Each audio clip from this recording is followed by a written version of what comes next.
We know that the reforms are difficult. They are difficult for any government, and even more so when a country is fighting a war. But the Ukraine's facility has a track record of effectively achieving these reforms for Ukraine's future under the most difficult circumstances. And it works. It has helped Ukraine to keep the course. The implementation of the Ukraine plan has been broadly successful, with 63 steps completed out of 68 due by the last payment requests. And this was happening in the areas of rule of law, anti-corruption, energy market, public administration and state-owned enterprise governments. But we all know that this work needs to continue for Ukraine's society and economy to grow stronger and to deliver its future prosperity and also social cohesion. The Ukraine support loan will build on these achievements and further prepare Ukraine for EU membership. At the same time, it is more than evident that we are operating in uncertain times. As explained by the President, our proposal therefore brings in the necessary flexibility to address Ukraine's urgent budgetary needs and unexpected financial needs. And today's decision will undoubtedly make us better equipped to navigate what is to come, while keeping clear sight on our long-term objective for a secure and prosperous Ukraine with economic growth inside the European family. Thank you. Commissioner Dombrovskis. Thank you. Good morning, everyone.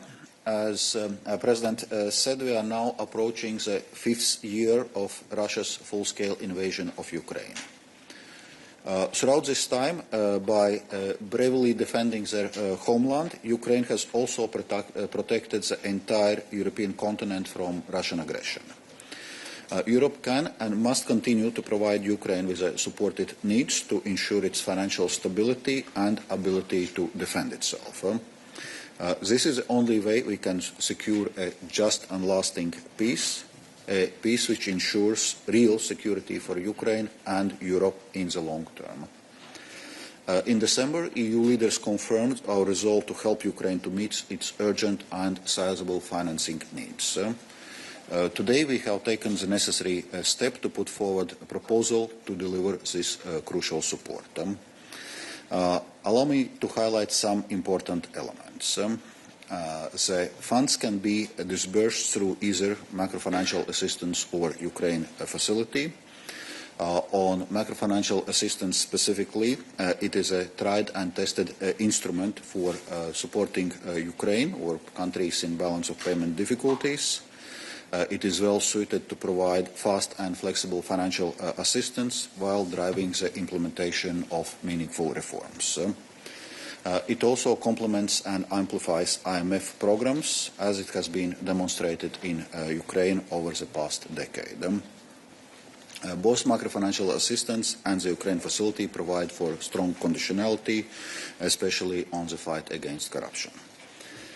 The 60 billion euros indicatively allocated to support Ukraine's defense efforts will allow Ukraine to access the equipment it needs to defend itself, and at the same time it will provide a very significant boost to the rapidly developing European and Ukrainian defense industries. Finally, as said before, Ukraine will only repay the Ukraine support loan if it receives reparations from Russia for the destruction its war has caused. This is why the proposal also makes clear that, in line with the conclusion by the leaders, the Union reserves its right to use the cash balances from immobilized Russian assets held in the EU to repay Ukraine support loan. Of course, time is of essence. The European Commission will work with co-legislators to ensure a swift adoption of today's proposals. We'll also liaise with Ukrainian authorities to prepare financing strategy and ensuring steps needed to operationalize the support swiftly. With regards to broader support from our international partners, the implementation of G7-led Extraordinary Revenue Acceleration Loans initiative is progressing well. 35 billion euros have already been disbursed to Ukraine from G7 partners and the EU. And we will continue to engage closely with international partners, including the G7, to ensure a delivery on their commitments for 2026 and beyond. To conclude, supporting Ukraine is a litmus test for Europe. The outcome of Russia's brutal war of aggression against Ukraine will determine Europe's future.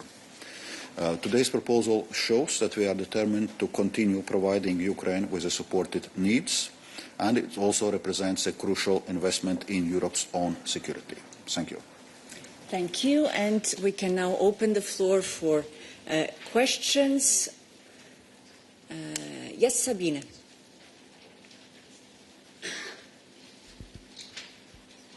Thanks, Sabine Rosset, ANSI News Agency. There has been a strong political attention on a possible bi-European requirement. Will the loan apply the same eligibility rules on the geographical origin of defence procurement as the SAFE regulation? And could you clarify how a possible derogation will work in practice to ensure that urgent deliveries are not late?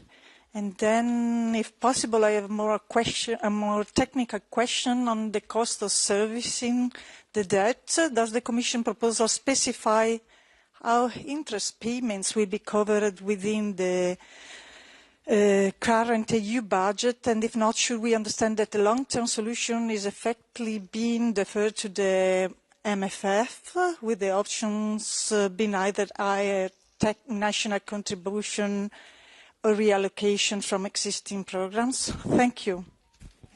So let me remind you also that we'll have a technical briefing after this press conference. But President. I'll divide the answer between Valdis and me. The first part of your first question, I think it is an important step forward that we have integrated in this loan the same principles like in SAFE, that we say, first of all and first and foremost, if possible, the procurement should take place in Ukraine, in the European Union, and in the EEA EFTA countries. Because for us, it is a lot of money. These are billions and billions that are being invested, and these investments should have a return on investment in creating jobs, in creating research and development that is necessary for us. We have, in parallel, to boost our defence industrial base for the sake of not only the loan, but also for our own security. So there's a strong interest to give a strong incentive, first and foremost, to procure in the described region. But, of course, Ukraine is at war with Russia and needs support timely. So if the capability is not available in the European Union or in the EEA, EFTA countries or in Ukraine, and not in due time, then it is possible to go outside of this region. And I think this is a very successful change that we have now introduced in the procurement rules. Commissioner, maybe on the second question, but we can go into details in the technical background. On a second question, so indeed our proposal also foresees interest loan subsidy for Ukraine, and this interest loan subsidy for Ukraine will be covered by the contributions to the EU budget of the participating 24 EU member states as regards this financing period, and indeed in the context of next MFF a dedicated instrument to cover interest rates can be considered, but that will be part of the discussions concerning the next MFF. Thank you. And we take a question from an Ukrainian media, Vitaly. Thank you. Vitaly Sizov, Freedom TV channel. My question, I think, for Commissioner Dombrovskis. Ukraine said that they need this money already in April at the start of the second quarter. How do you expect to finalize all this process quickly to ensure that this is possible to send first money in April, balancing conditionality all? Thank you. Indeed, we are aware of Ukraine's both sizable and urgent financing needs. That's why we are aiming indeed to start disbursing in April. On one hand, we'll be engaging with EU co-legislators to ensure the swift legislative process, hopefully to be concluded by early March, which then would allow disbursements in April. And also, in parallel, we'll be working with Ukrainian authority on preparation of financial strategy for this year, so that all the necessary documents and steps can be taken in due time. And I would say also in previous years we had been working under very tight timelines with Ukrainian authorities and had been able to deliver. And in parallel, we are also working with other international partners which are providing financial support to Ukraine with the aim for them to front-load their financial contributions to the first quarter of this year, so that to cover this funding gap which Ukraine is facing already in a first quarter. And I would say this also work is advancing quite successfully. Thank you. And Thomas, please. Hello, thank you very much. Thomas Mann-Nielsen at Euractiv. I have two questions. So one for Commissioner Dombrovskis. Could you just give us a bit more detail about the state of play of G7 support for Ukraine? Because obviously the Commission has estimated that Ukraine needs 135 billion over the next 2 years. So how confident are you that this additional 45 billion will be covered by G7 partners? And then another question for President von der Leyen about a slightly different topic about Greenland. We've heard recently that Defence Commissioner Kubilius has said that Article 42.7 would apply this mutual assistance clause. Greenland obviously is not part of the EU, but there are tens of thousands of European citizens, EU citizens living in Greenland. So in your view, would member states have an obligation to intervene to support Greenland, including providing military support to Greenland, if the United States were to make military moves on Greenland? Thank you very much. Let's do the following. We're focusing on the topic of the press conference, and if we have time, we come back to your question at the very end. But we start. Thank you for this question.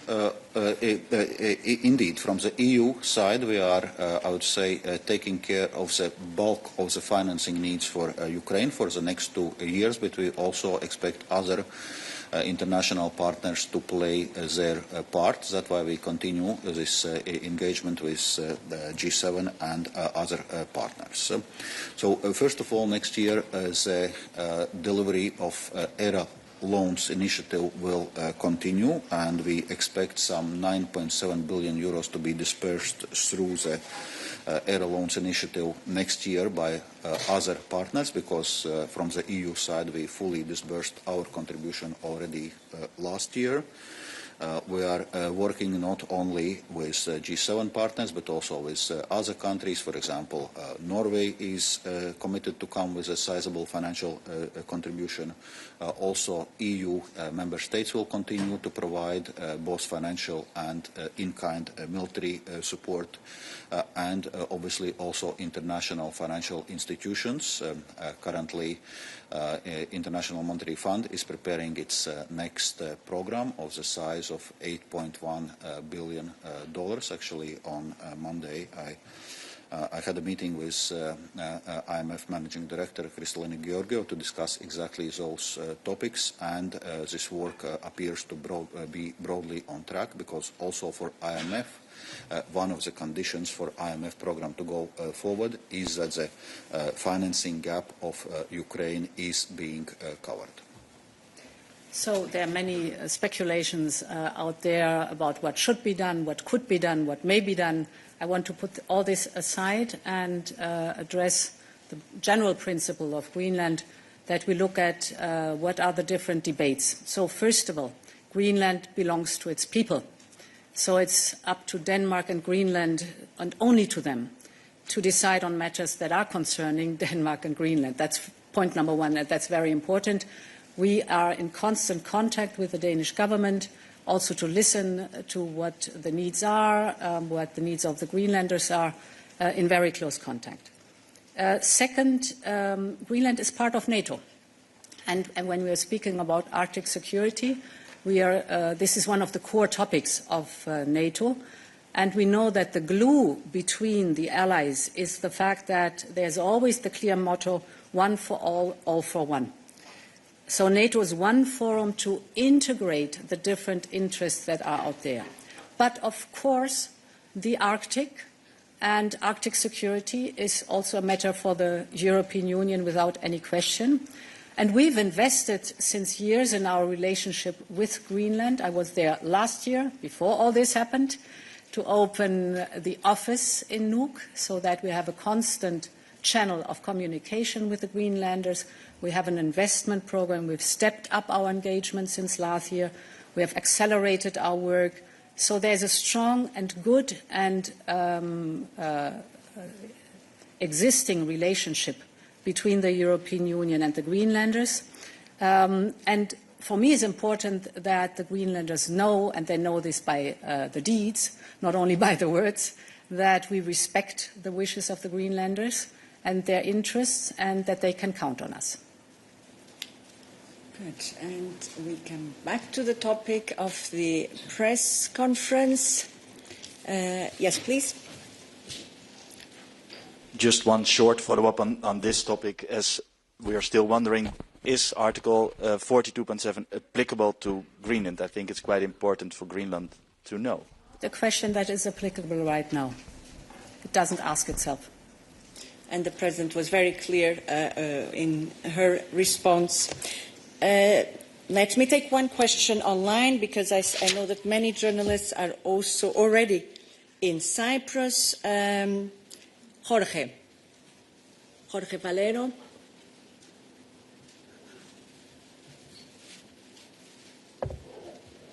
Jorge, are you there? I see your hand. Now we need to see you on the screen. We see half of you on the screen. Can you hear me well? Now it's okay. Yes? Good. Go ahead. Okay. Yeah. Question for the President. The sound is very bad, Jorge. Can you hear me now? Sorry. Now it's Okay, better. Now it's better, but we also need to see you. Okay. I'm speaking close to the mobile. Sorry. So, a question for the President. First, as far as I've seen, we've seen in the draft documents, there is no date included to pay the principal that we will borrow in the markets, which is quite unprecedented if we compare, for example, with the next generation EU borrowing. So would you consider that this proposal is a significant step forward towards a fiscal union, a debt union? For Commissioner Dombrovskis, if you can just confirm that the proposal meets the necessary assurances requested by the IMF in order to approve the program. Thank you. So in extraordinary situation, for example, Next Generation EU, we have already done the EU borrowing for a very specific purpose. We do it here for the support of Ukraine, a very clear political priority that we have. And the fact that we have an enhanced cooperation here shows that there's a vast majority of member states that support this common engagement in EU borrowing to then have the means to support Ukraine. Yes, maybe to complement, well, first on this reparation loan we are now providing, in a sense, there is no fixed term of this loan. This loan is going to be rolled over, and as I was mentioning before, the condition for Ukraine to repay the loan is once Russia pays reparations for the destruction it's causing in Ukraine. And that's why it's important that part of this proposal is also, as I was mentioning, that the EU reserves the right to use cash balances from immobilized Russian assets to repay this Ukraine support loan. So that's important element, and also that we have now put this immobilization on Russian assets on a more stable footing until further discussion, so without the need to roll it over every 6 months.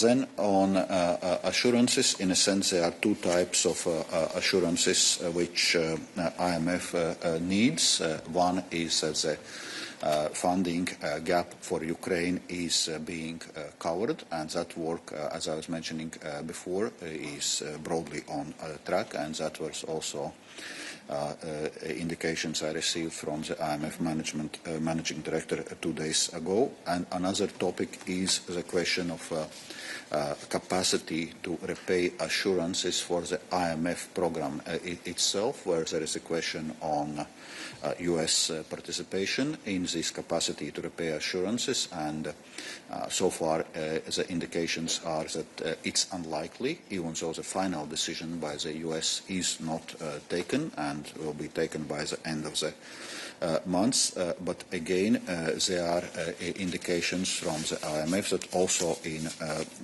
this scenario, other official creditors, including EU and non-EU partners, are ready to compensate for potential non-EU's participation. So also those capacity to repay assurances are going to be provided. Thank you. And we take a final question. Yes, please. Yeah. Thank you. This is Fabio Napoli for the Italian news agency Public Policy. I have a question for President von der Leyen.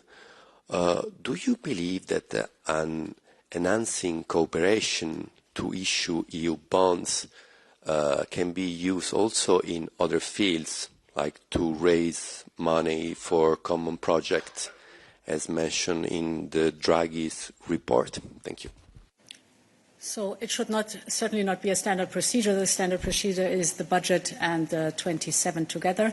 But I think this also has shown how important it is that the political will of the vast majority of our member states is executed. So the enhanced cooperation is a vehicle that, if necessary, to implement the political will of the vast majority, if this is needed. And therefore, I think it is a good solution that we have found. I think one other element in this European Council that has been, in my view, underreported is the fact that in the course of the discussion about the reparations loan, the second option that we then did not take, there was a very important move forward. Valdis just referred to it. That is the change in the way the Russian assets are immobilized. As you know, before December, we were every 6 months at the mercy of a spoiler. We had to reaffirm the sanctions, to roll over the sanctions, and if this would not have happened every 6 months, the assets would have gone immediately back to Russia. Now we have changed that dramatically in a way that now the assets are permanently immobilized, so a very strong signal also that Russia has to come up for the damages it did. And this can only be changed by a qualified majority voting. So very strong safeguards what the Russian immobilized assets are concerned. Thank you very much, President and Commissioners. Thank you for your participation. As said, there will be an occasion to ask you more technical questions at the technical briefing that will follow in 5 minutes. Thank you very much and wish you a very good day.